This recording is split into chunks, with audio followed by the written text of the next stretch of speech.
The last thing Marcus Hale ever wrote was found, scratched into the wooden floor of an abandoned truck. Not with a pen, not with a knife, but with his own fingernails, worn down to the bone. Do not open what the road gives you. Do not listen to what the dark asks you. And God help you, do not look in the mirror. The truck was discovered on Route 66 on the morning of August 7th, 1945. The day after the world learned what a single bomb could do to a city of living, breathing human beings. No one connected the two events. They should have. There is a particular kind of man the war produces. Not the hero, not the coward, but the one in between. The man who learned early that survival depends on silence, on keeping your head low, your eyes forward, and your hands busy with work that doesn't require a conscience. Marcus Hale was that kind of man. At 34, he had the face of someone 10 years older, deep lines carved across his forehead from too many nights on the road and too many mornings waking up somewhere unfamiliar. His hands were the hands of a trucker, broad, scarred, permanently stained with engine grease that no amount of soap could fully wash away. He had driven for the government before. During the early years of the war, hauling supplies from depot to depot across routes that didn't appear on any official map.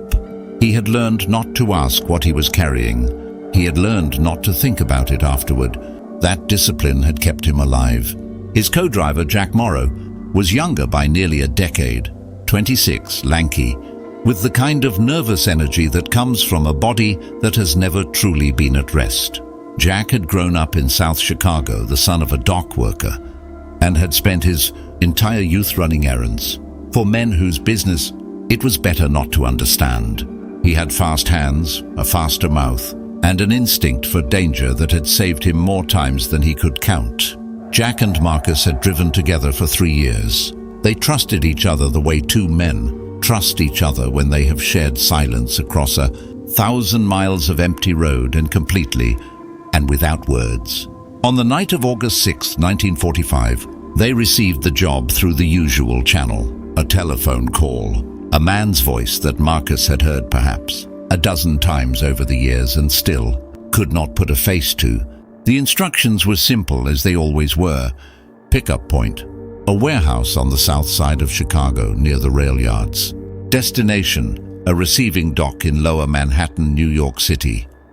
Cargo classified. Timeline, arrive before dawn, no stops, no deviations. Payment, triple the standard rate, delivered in cash, no documentation. Marcus asked no questions. Jack lit a cigarette and said, "Hell of a payday." That was the extent of their deliberation. They arrived at the warehouse at 11 in the evening. The building sat at the end of a dead road surrounded by chain-link fences topped with rusted barbed wire. A single floodlight burned above the loading dock, throwing a pale yellow circle against the darkness. Two men in suits, neither of whom introduced themselves, were waiting beside the truck that had already been loaded and sealed. "Rear doors are locked," one of them said, handing Marcus a key on a plain metal ring. "They stay locked until the receiving party in New York opens them. You don't open them under any circumstances." "Understood," Marcus said. "If the truck breaks down, you call this number." He handed Marcus a folded slip of paper. "You do not attempt to inspect the cargo yourself. You do not allow anyone else to approach the vehicle. You wait. What if we can't reach the number?" Jack asked.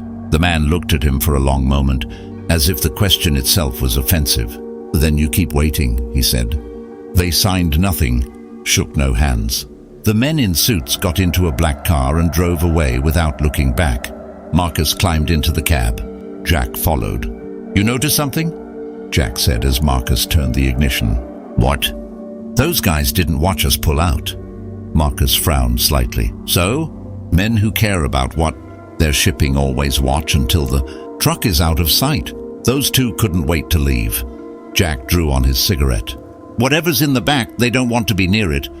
Marcus pulled onto the road and said nothing, but Jack's words settled in his chest like a stone dropped in still water. They made good time through the city, through the suburbs, out onto the long flat highways of Indiana. The night was clear, stars overhead, a half moon riding low on the horizon. The kind of night that truckers call a gift. Good visibility, no fog, no ice, no rain. Marcus kept the speedometer steady at 55. Jack dozed off somewhere around the Illinois-Indiana border, his head tilted against the passenger window, cigarette burned down to a stub between his fingers. Marcus drove. He drove with the particular state of mind that long-haul drivers develop, and not quite awake, not quite asleep, but somewhere in the narrow corridor between the two, where the hands and feet operate on memory and the thinking mind retreats. Miles dissolved. The white center lines of the highway strobed hypnotically in the headlights. Then, somewhere around 2 in the morning, Marcus felt it. He couldn't have named it at first. It was not a sound, not a sensation he could point to. It was more like a pressure change, the way your ears feel when an aircraft begins its descent. That internal shift that tells your body the environment has fundamentally altered. The air inside the cab went from the ordinary coolness of a summer night to something denser, something that pressed gently against the skin. Marcus checked the thermometer on the dashboard. The temperature had dropped 6 degrees in less than a minute. He looked at the road ahead, straight, empty, flat, utterly unremarkable in every way. And yet, he had the overwhelming, bone-deep conviction that something was wrong. He reduced speed slightly without knowing why. Jack woke up. Not gradually, not in the slow, muzzy way that people usually wake from a doze in a moving vehicle. He woke all at once, like a man surfacing from water, his whole body tensing, his head snapping upright. "You feel that?" Jack said. His voice was completely different from when he'd been awake before. Gone was the casual, wisecracking tone. What remained was something stripped down, something that sounded like a much younger man, a boy, who had suddenly found himself somewhere unfamiliar and frightening. "Yeah," Marcus said. "What is it?" "Don't know." Jack looked out the window. Then forward, then back over his shoulder, toward the opaque panel that separated the cab from the cargo area. "It started back there," Jack said quietly. Marcus gripped the steering wheel. "Don't." The cold. "It's coming from back there, Marcus." "I said don't." Silence. 3 seconds. 5. 10. "I hear something," Jack said. "Jack!" "I hear something breathing." Marcus said nothing, because he could hear it too. The engine died at 2:17 in the morning, not with a sputter, not with a grinding complaint, but with an absolute, total, instantaneous silence, as though some enormous hand had simply reached down and switched it off. The headlights flickered once and then held. The dashboard went dark. Marcus coasted, working the steering to keep the dead vehicle on the road until it rolled to a stop at the gravel shoulder. He sat still for a moment, his hands still on the wheel. "Kill the ignition and try again," Jack said. "I know what to do," Marcus said. He turned the key. Nothing. Not even a click of the starter motor. Not a single sound from the engine. He tried 4 more times. Nothing. "Call the number," Jack said. Marcus unfolded the slip of paper and reached for the radio. Static. Pure. Uniform static that did not waver, that contained within it none of the normal interference patterns of radio static, none of the distant musical fragments, none of the voices, just white noise. A wall of it. He replaced the handset. "Radio's dead," he said. "God in heaven," Jack breathed. Then the voice. It came through the metal of the doors. Without the muffling that metal should have provided, it arrived as clearly as if someone was standing directly beside Marcus and speaking quietly into his ear. Not a shout, a whisper. "Help me." 2 words. That was all. Marcus Hale had been a man who prided himself on discipline, on doing what the job required and no more, on keeping the walls between himself and the world strong and maintained. He opened the door. What Marcus had expected. On some level, crates, equipment, weapons, documents, something that belonged in the material world of classified government operations, was entirely absent. The trailer was empty. No, not empty. Emptiness implies the absence of things. What Marcus's flashlight fell upon was something more active than absence. It was a darkness that pushed back against the light, that absorbed the beam and returned nothing. That had depth and dimension, and what Marcus could only describe, in the stunned silence of his mind, as intention. His flashlight beam did not illuminate the back wall. His flashlight beam did not illuminate anything. It simply ended, 3 feet inside the trailer, swallowed whole. "There's nothing in there," Jack said from behind him. "No." "What do you mean, no?" "I mean, look at the light." Jack looked. He saw what Marcus saw, the beam terminating, the impossible depth of what lay beyond. "That's not possible," Jack said. "I know." Movement. In the darkness, a shape standing, still, its back turned. Marcus's light caught the outline, humanoid, but proportioned slightly wrong in a way he couldn't immediately identify. The shoulders too square, the neck too long, the posture too perfect, too deliberately upright, like a mannequin attempting stillness rather than a person at rest. "Hello," Marcus said. His voice sounded wrong in the space, too small, swallowed instantly. The figure did not respond. I said, "Hello. Who are you? How did you get in this vehicle?" "Nothing." Jack grabbed Marcus's arm. Close it right now." "Marcus, I am telling you, close that door and we walk away from this truck right now. And we never speak of this to anyone. And we return the key and we disappear." Marcus heard him. He understood every word.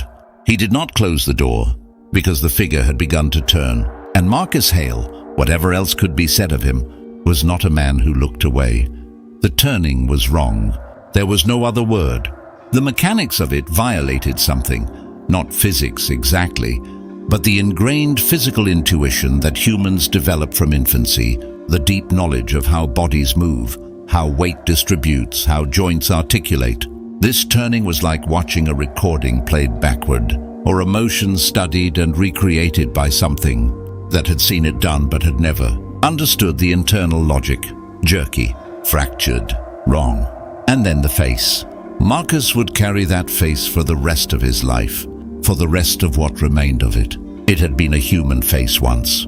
The basic geography was all there, the oval of the skull, the placement of the features, the line of the jaw. But it had been exposed to something that no human face was designed to survive.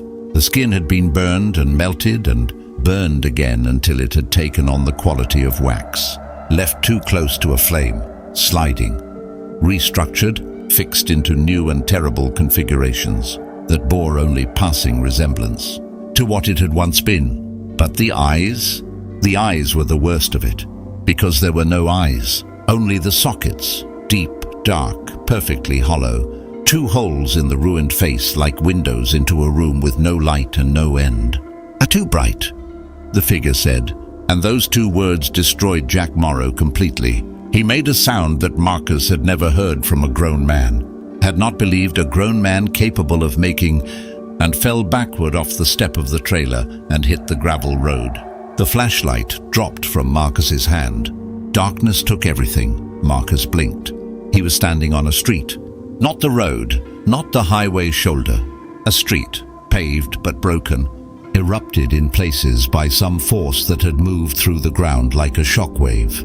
Buildings on either side, or what remained of buildings. Walls standing without roofs. Facades intact but hollow. Structures that had been gutted from the inside by a force that moved outward. The light was wrong, not dark, not bright. Something in between, a flat, directionless grey that threw no shadows and came from no identifiable source. Like the light at the bottom of a lake. Jack was beside him, on his knees on the broken pavement. "Where are we?" Jack said. Marcus looked up and down the street. He saw the shadows, not shadows cast by objects, not shadows produced by light meeting an obstruction.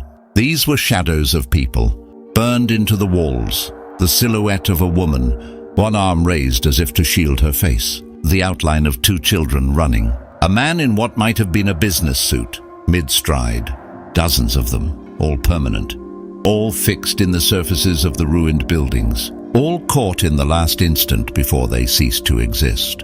Marcus knew what this was. He had read something, a report, declassified and circulated quietly through channels, about what happened to people in Hiroshima who were standing close enough to ground, 0 when the bomb detonated, how the thermal pulse was so instantaneous and so total that some of them were literally vaporized before they could fall, their bodies converted to energy in a fraction of a second, but their shadows, cast against the stone and concrete behind them at the moment of the flash, remained permanent, burned in, witness marks, evidence that they had existed. "This is Hiroshima," Marcus said. His voice came out very flat, very quiet. "That's not possible," Jack said. "I know. We're in Indiana. We were on the road in Indiana. I know." "Marcus!" "Jack, look at the walls and tell me what you see." Jack looked. He saw the shadows. He made a sound that might have been a prayer or might have been a curse. Marcus couldn't tell. Then the figures began to appear. They came from the ruined buildings, from the broken doorways and the gaping windows. One first, then 3, then a dozen, then so many that the number became irrelevant. All burned, all bearing the same ruined skin, the same melted features, the same hollow eye sockets. They moved slowly, not threateningly, not aggressively, with the patient, absolute certainty of things that had nowhere else to be, all of them whispering, too bright, too bright," a chorus of it, endless, overlapping, rising in volume without changing in pitch. Jack pressed his hands over his ears and screamed at them to stop. The figures did not stop. They drew closer. Marcus grabbed Jack by the collar and hauled him upright. "We run." "Where?" Marcus looked. In every direction, the ruined city stretched without visible boundary. He chose a direction at random and ran. They ran through streets that all looked the same shattered surfaces, the same burned outlines, the same flat grey light, the same slowly accumulating crowd of eyeless figures moving to intercept. Marcus pulled Jack around a corner, and they pressed themselves against a scorched wall. "We can't run from them," Jack said, gasping. "There's too many." "I know." "We can't fight them." "I know." "So what do we do?" Marcus had no answer. And then the other voice spoke. "You brought it with you." The voice was not a whisper. It was not the sound of the burned figures. It was something different, clear, precise, carrying the particular weight of someone who has lived through something that left no room for inessentials. Marcus turned. The man standing behind them was not human. He stood upright, that much could be said. He was bipedal. He occupied space. He faced them with apparent awareness. But the word man sat loosely on what they were looking at. His body had been exposed to the same force that had unmade this city. He bore the same burns, the same restructured skin. But unlike the eyeless figures, he still had his eyes, dark, clear, entirely present. He looked at Marcus with an expression that was not quite pity and not quite accusation, but something that encompassed both. Marcus blinked. He was standing on a street, not the road, not the highway shoulder. A street, paved but broken, erupted in places by some force that had moved through the ground like a shockwave. Buildings on either side, or what remained of buildings. Walls standing without roofs. Facades intact but hollow. Structures that had been gutted from the inside by a force that moved outward. The light was wrong, not dark, not bright, something in between, a flat, directionless grey that threw no shadows and came from no identifiable source. Like the light at the bottom of a lake, Jack was beside him, on his knees on the broken pavement. "Where are we?" Jack said. Marcus looked up and down the street. He saw the shadows, not shadows cast by objects. Not shadows produced by light meeting an obstruction. These were shadows of people, burned into the walls. The silhouette of a woman, one arm raised as if to shield her face. The outline of 2 children running. A man in what might have been a business suit, mid-stride. Dozens of them, all permanent. All fixed in the surfaces of the ruined buildings. All caught in the last instant before they ceased to exist. Marcus knew what this was.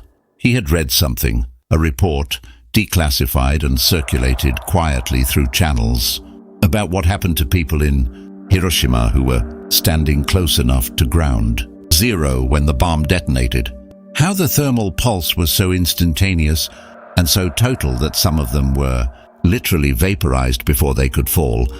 Their bodies converted to energy in a fraction of a second, but their shadows, cast against the stone and concrete behind them at the moment of the flash, remained permanent, burned in. Witness marks, evidence that they had existed. "This is Hiroshima," Marcus said. His voice came out very flat, very quiet. "That's not possible," Jack said. "I know. We're in Indiana. We were on the road in Indiana. I know." "Marcus." "Jack, look at the walls and tell me what you see." Jack looked. He saw the shadows. He made a sound that might have been a prayer or might have been a curse. Marcus couldn't tell. Then the figures began to appear.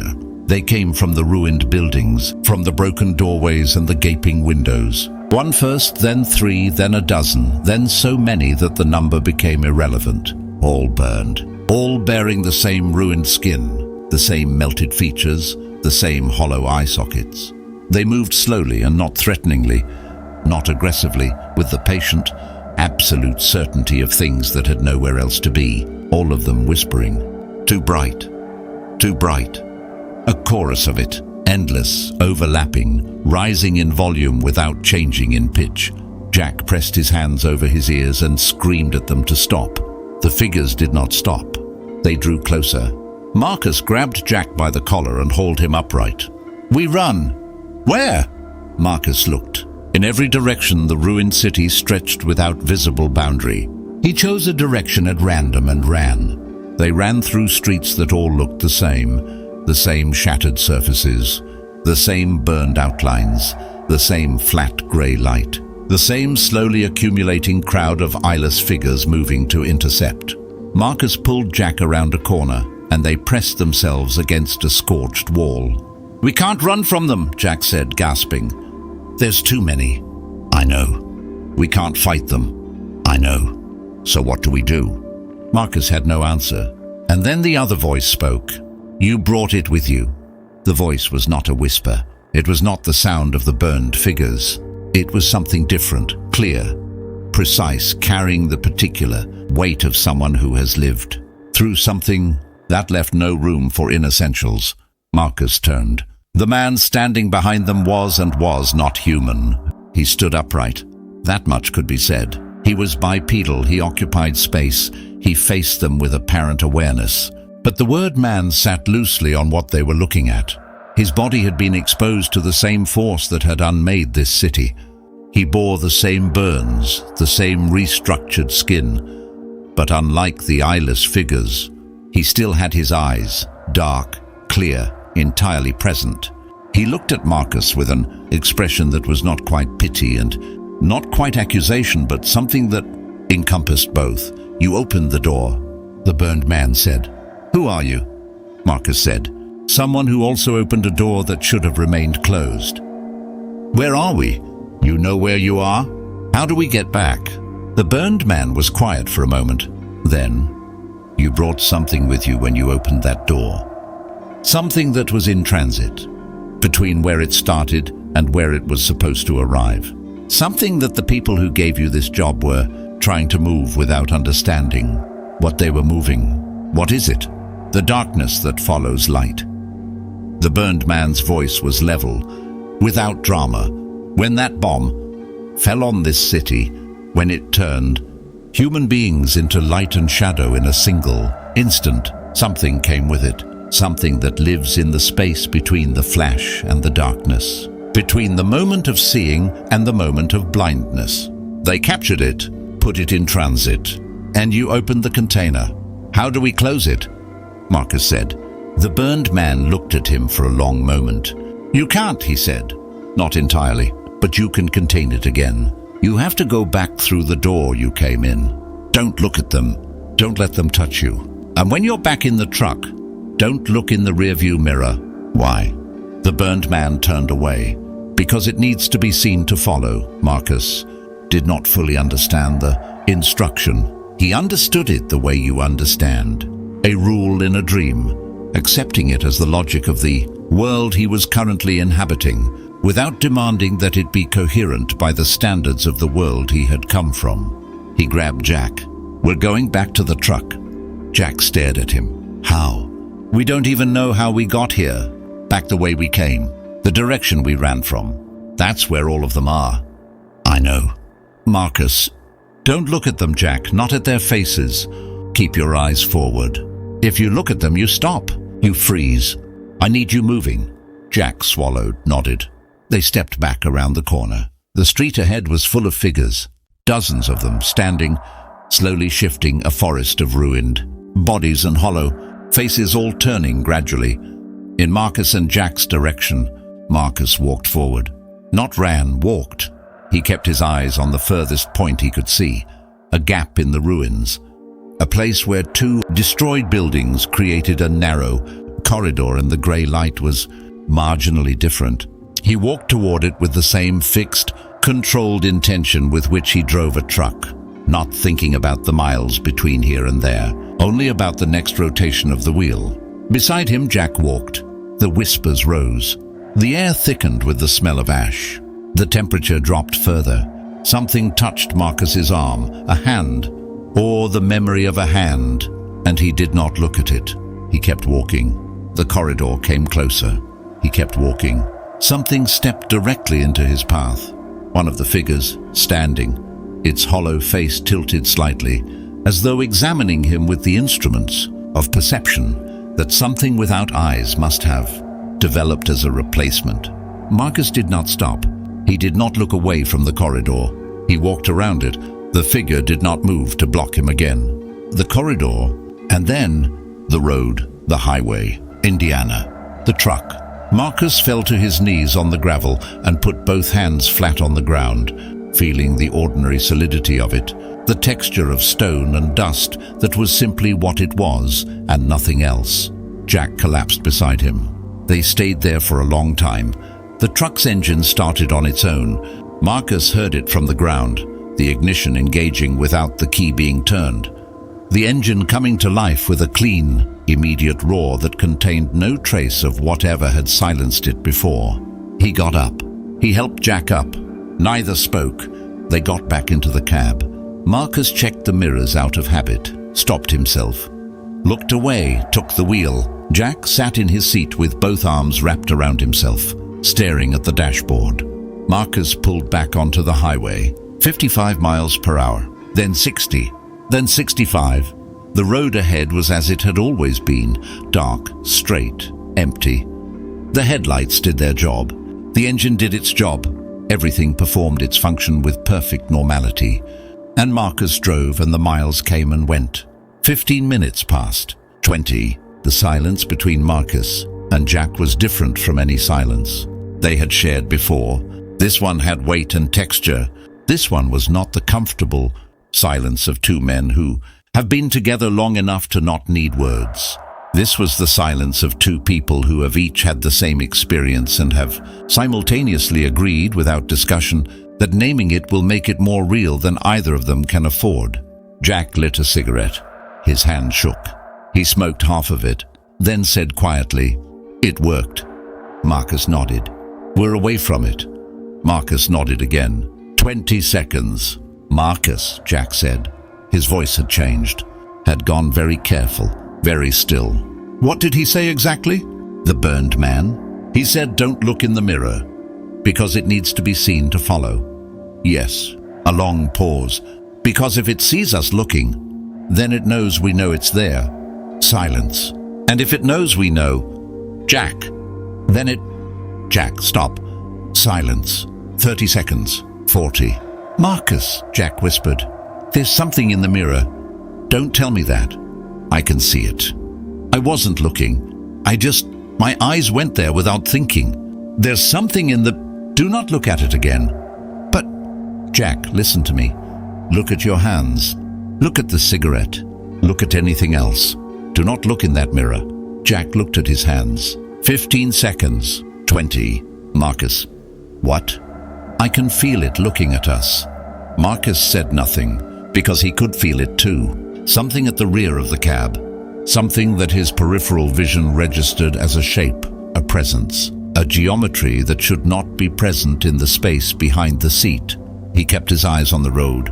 He kept his hands on the wheel. He counted the white center lines as they strobed past. Don't look. Don't look. Don't! His eyes moved to the mirror. Not because he chose it, because the human body has no real defense against the thing that happens in the rearview mirror of a fast-moving truck on a dark road in Indiana in the small hours of the morning, when the back of your neck is crawling and every nerve is screaming that something is behind you, and your eyes move without permission. What he saw in the mirror lasted less than 1 second. A figure standing in the cargo area, visible through the small window of the partition behind their heads. Its hollow face turned directly toward his reflection, and in those empty sockets, in the place where eyes should have been, he saw light. Not the ordinary light of the highway or the dashboard. Something older, something brighter than it had any right to be. The light of a city turned to ash in an instant. The light that follows the thing it destroys. Marcus slammed the brakes. The truck screamed sideways across the highway. Jack's head hit the window. Marcus fought the wheel, brought the truck to a shuddering stop across both lanes, engine juddering, smoke rising from the tires. Silence. Then from behind them, knock, knock, knock, and a voice. Directly behind Marcus's ear, warm breath that should not have been there. We're not alone anymore. The truck was found at 6:14 in the morning by a state patrol officer conducting a routine sweep of Route 66, engine cold. Both doors of the cab hanging open. Cargo doors locked from the outside. Key in the lock unturned. No sign of Marcus Hale. No sign of Jack Morrow. The officer noted the abandoned vehicle in his log, called for a tow, and waited by the roadside for 45 minutes until the tow truck arrived. In his report, filed later that morning, he included one detail that his supervisor would later suggest he remove. From the official record, he did not remove it. The detail was this: on the inside of the cargo doors, which had remained locked and which showed no signs of forced entry or exit from within, there were handprints, both hands, 10 fingers each, the pattern of both palms clearly legible, burned into the metal, as if the doors had been pressed by hands that were themselves the source of enormous heat. The prints were at shoulder height, facing outward, as if someone or something had stood inside the cargo area with both palms flat against the doors, not trying to get out, standing there, waiting. The tow operator who moved the truck that morning reported to his wife that evening that he felt unwell, cold, headachy, with a pressure behind his eyes that he couldn't shake. He slept for 14 hours and woke with no memory of the dream he'd had. But he did not look in mirrors for 3 weeks. He never knew why. The truck was eventually released from impound and transferred to a private buyer whose name does not appear in any public record. Marcus Hale and Jack Morrow were never found. 2 names, 2 men, 1 road, 1 door that should never have been opened. The road is still there, Route 66 somewhere in Indiana, at a point between 2 towns close enough that neither claims the stretch. People drive it every night. Most of them make it through without incident. Most of them never feel that particular change in the air, that pressure drop, that sourceless cold, that announces the moment when the road decides to give you something. But some of them do, and of those who do, some of them open what the road gives. And of those who open it, well, the mirror always tells the truth. The question is whether you're willing to look. Do not open what the road gives you. Do not listen to what the dark asks you. And God help you, do not look in the mirror. Found scratched into the floor of an abandoned truck. Route 66, August 7th, 1945.